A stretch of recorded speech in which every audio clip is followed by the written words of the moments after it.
Okay, I'm moving back very quickly.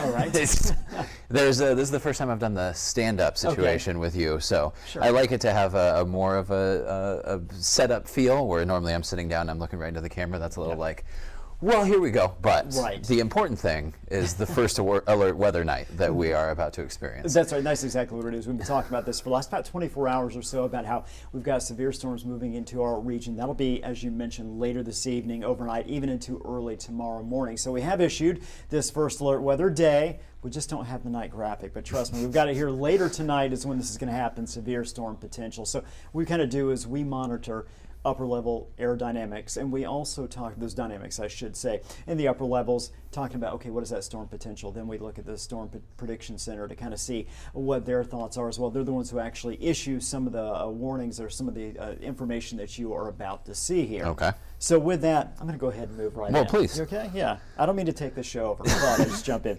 So with this in mind, I'm going to first take a look at our first alert forecast. So you see, starting at 7 this afternoon, most of the area looking generally clear, but you look farther off to the west, Bismarck, Minot, we are seeing a few showers entering the region, heading off to the east. Then we stop about 9 o'clock. So again, at this point, most of the area is still very quiet. In fact, it should be a pleasant evening. But again, here we go. We're talking between Bismarck, Jamestown, James River Valley. We're starting to see some of those stronger storms enter the region. We're going to move through this kind of slowly. 11 p.m., again, you notice still these areas shaded in the orange, the red, the yellow. That's where we're indicating seeing some of the stronger storm potential out there. Now, there is not a guarantee these storms are going to be severe. That being said, the opportunity is going to be there, and in some areas, especially the westernmost areas, very likely. We stop at 1 a.m. Devil's Lake region, again, looking it's going to have the best area at that point of seeing severe storms. Could see a few around Grand Forks as well, and again, that's during the early overnight hours. We move forward to 4 a.m.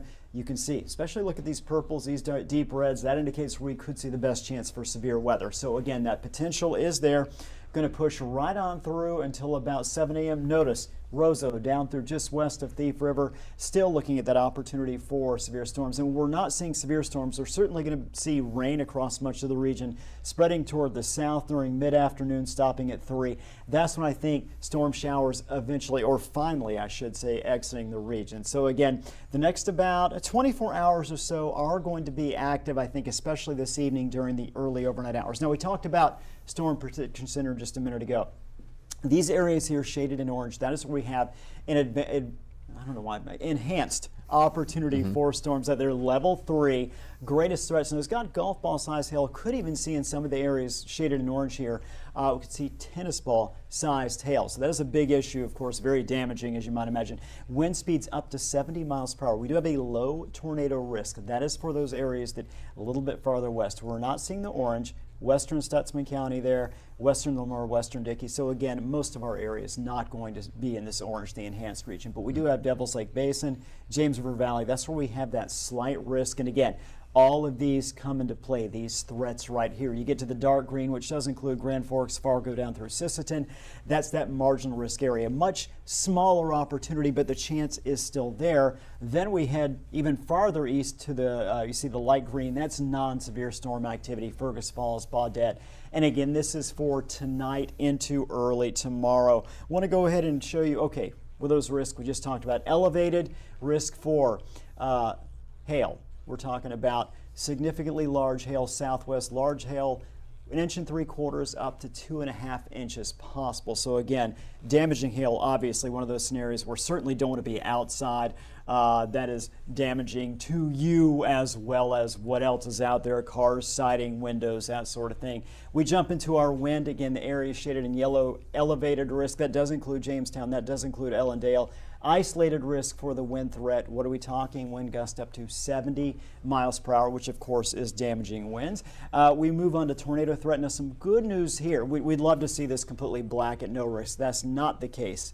But the area that we're going to see just that low risk is farther westernmost areas, and what we hope, of course, is we don't see that at all. When we talk about a low risk, that's about a 2% risk. So the odds are low, but we cannot rule it out. And again, that's late this evening through the early overnight hours.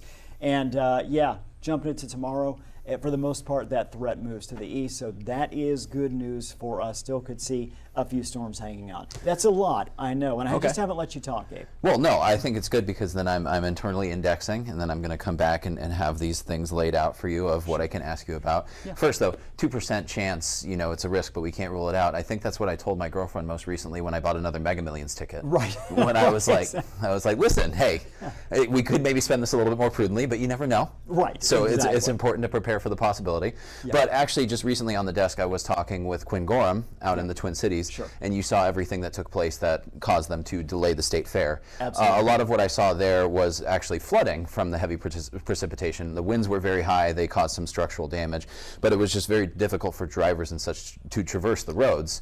Absolutely. What I saw here was hail and wind, but not so much worry about a flooding risk or any truly heavy precipitation as it pertains to rain. I do want to say, and here's the thing, when you talk about potential for localized flooding, that potential is there as well. It's just the wind, the hail is typically the bigger story, and that's the case this time.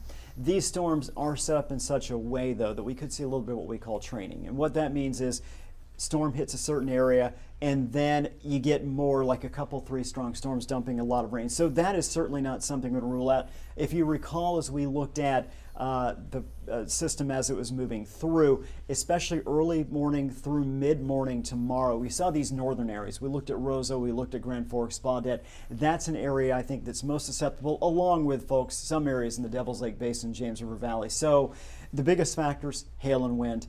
Localized flooding cannot be ruled out. The tricky part is you never know where those strongest storms are going to sit, how long they're going to sit there. So just something to watch out for. Just know if you're getting just this massive. We saw it in, was it Jamestown, I believe, a couple of weeks ago, or a couple days ago, I should say. We did have a lot of rain just falling persistently in one area, and that was an issue. Fergus Falls, I apologize. Yes, that's right. Fergus Falls, yes. And well, that's another good reason we'll plug it as always to get the VNL weather app, because that was something that caught my eye as we were moving through. We're looking at 9 o'clock. Things are pretty localized in the James River area, but then we come to 1 in the morning. Then that threat is moving, and that's why this is a first alert weather night, because this is truly an hour-by-hour situation where if you're thinking about moving your car maybe off of the street and making sure that that's not in the path of any hail or any destruction like that, or gosh forbid, any sort of transportation that you might have to be doing, any commuting, any of the people who are working irregular schedules, you're really going to need to know how this is moving, because it's moving in a very specific and potentially hourly direction. Right, and again, talking about the VNL weather app, a lot of times what happens is you're asleep, you wake up in the middle of the night, and you're waking up to lightning, the thunder, the hail, you're just hearing it come down. Great time to have it, because you can look at the radar right now. Okay, this is what's happening, this is where it's at. You can advance it, show it's where it's moving over the next hour, 2, 3, 4 hours, and so on, and kind of get an idea about, okay, I'm not in the line of fire quite yet, but I hear the lightning, I hear the thunder. Okay, it's headed my direction. If you need to, taking shelter. And it's not just, we talk about taking shelter, generally talking about tornadoes, but when you start getting this heavy hail, these really strong winds, you don't want to be near windows. You want to be somewhere in the interior of your home. You want to be downstairs in the basement if you've got one, or a low-lying area. So yeah, I think the weather app is very important, especially in a system like this where the strength of the storm will continue. Even if we don't see necessarily the severe storms, we're still going to see some strong storms, right? They're still going to have a lot of these components that come with it. The wind, the hail may not be 70 plus mile per hour, maybe 40 or 50. That's still some damaging wind out there. Yes, absolutely. Yeah. And I know that we said we're not exactly sure, how things will progress. I mean, it's weather; it's unpredictable. Right. But we have a general idea of when things might develop this evening.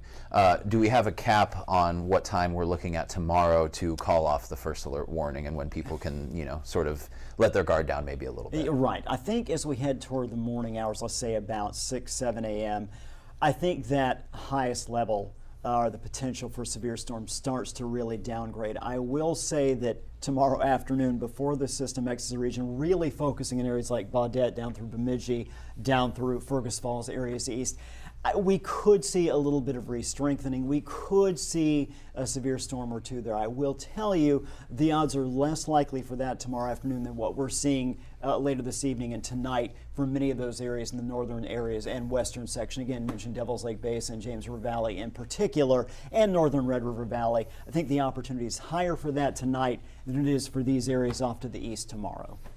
And as far as first alert weather nights go, we're used to calling days. When I think of days, I think of, like take your kid to work day, like, very, kind of straightforward activities. But nights, ladies' night, what have you. We're going to maybe partner with some downtown establishments and get some first alert weather night specials out there, you think? If we can, well, we can do what we can do. I don't know. I haven't. We'll have to reach out, see if there's any interest in that. But right now, I think that's kind of like a side thing for us at this point. Really focusing on this, and then later we can get into that. Yeah. Depending on audience reaction, of course, because this is the new thing to be rolling out. Exactly. Well, thanks so much, Russ. Is there anything that I didn't ask about in pertaining to this, or anything else that you want to just say as a summary of everything that we've talked about? No, I think the big thing I would say is we talked about, the odds of tornadoes in particular, saying that they are low, and the risk is very low. But anytime you have that risk, definitely want to be aware. The areas we talked about for that would be later this evening, early overnight, and again, that was mainly, Ellendale, Jamestown, areas west. So 2% is low, but 2% is not zero, right? And that in particular, of course, we'll be on. I'll be here throughout the overnight hours. Joseph Williams as well, meteorologist. He'll be here through the evening. And what we're going to do for you, obviously, as soon as we see anything pop up, we'll be on. We'll be telling you about it, both social media and live on air as well. So should these scenarios come up, when they do, you'll see us. We'll go into an explainer. We'll talk about where the storms are, how strong they are. So you definitely want to stick around, whether it's the app, whether it's social media, whether it is just watching. Absolutely. And we've got a lot to watch coming up. We've got the 4 o'clock here in just about 5 minutes. Yeah. So that's going to start off our afternoon to evening. 4, 5, and 6, make sure you're around for that. And then 9 and 10, especially for the people in the Jamestown area, that's when that's really going to start developing. So we'll have things in real time at that moment.